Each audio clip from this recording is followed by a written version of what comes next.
Article 25, 26, 30 का हवाला देकर के कई बार लोगों ने हमारा खिलाफ, इस बिल का खिलाफ, इस प्रस्तावना के खिलाफ में लोगों ने कहना शुरू किया है। तो मैं आज जरूर इसका जवाब देना चाहता हूं कि हम किसी का धार्मिक भावना को चोट पहुंचाने के लिए नहीं है।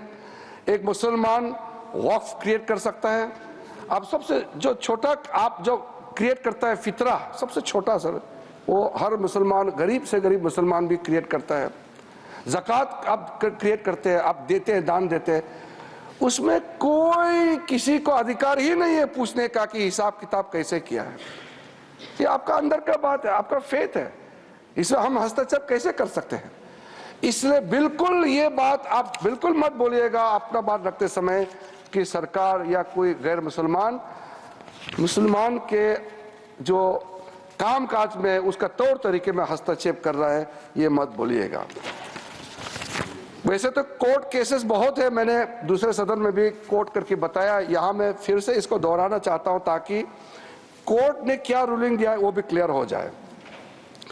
सैयद फजल पुकाया तंगाल वर्सेस यूनियन ऑफ इंडिया में केरला हाई कोर्ट ने जो ऑब्जर्वेशन और ऑर्डर पास किया उसमें कहा गया है, I quote, the Waqf board is a statutory body, pure and simple, it is not a representative body of the Muslim community. Waqf property है, इसलिए कोर्ट का जजमेंट बहुत साफ हमारे सामने में दिखाई देता है। इलाहाबाद हाई कोर्ट का जजमेंट है Hafiz Mohammad Zafar Ahmad versus UP central Sunni board of Waqf. क्या कहा गया है उसमें? High court, a mutawali's right is purely a right of management of the property and is not a proprietary right. The duties of a mutawali are purely of a secular character. His duties are not of a religious character. इसलिए मुतावालिस को ऊपर में निगरानी रखने के लिए वक्फ board बनाया गया है। Tilkayat Shri Govind Lalji Maharaj versus state of Rajasthan, उसमें कहा गया है, मैं कोट करता हूं, right to manage the properties of the temple is purely a secular matter and can not be regarded as a religious practice.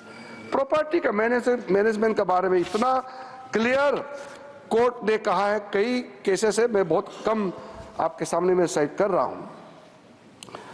अब मैं 2013 के बारे में आपको बताया, अब उसको थोड़ा सा अंदर घुस के आपको बताऊंगा और आपको भी सुन करके लगेगा कि आज कितना जरूरी था आज जो संशोधन बिल लेकर के हम यहाँ आया है।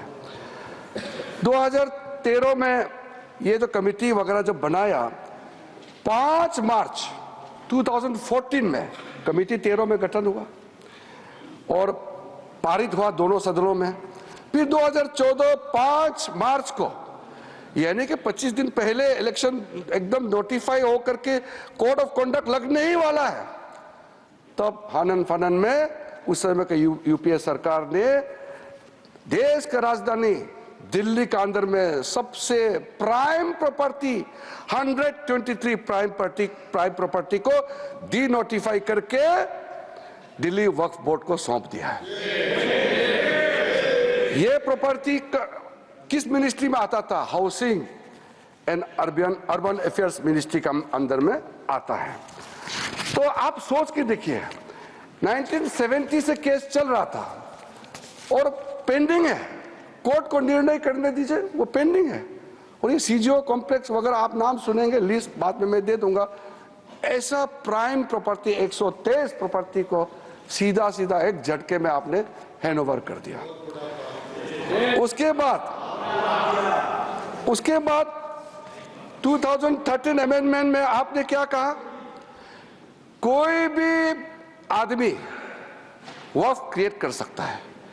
वक्फ क्रिएट करना जो मैंने बताया चैरिटेबल रिलीजियस पायस पर्पस के लिए एक मुसलमान अल्लाह के नाम में क्रिएट करता है।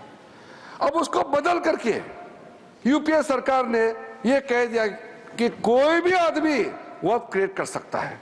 तो हमने इसको चेंज करके पुराना 1995 का प्रावधान के साथ मिला करके साथ हमने ये कहा, now in the proposed amendment only persons practicing Islam for more than 5 years can dedicate waqf. ये हमने क्लियर कर दिया है ताकि इसमें कोई डाउट का कोई गुंजाइश ना हो कि वक्फ क्रिएट कौन कर सकता है।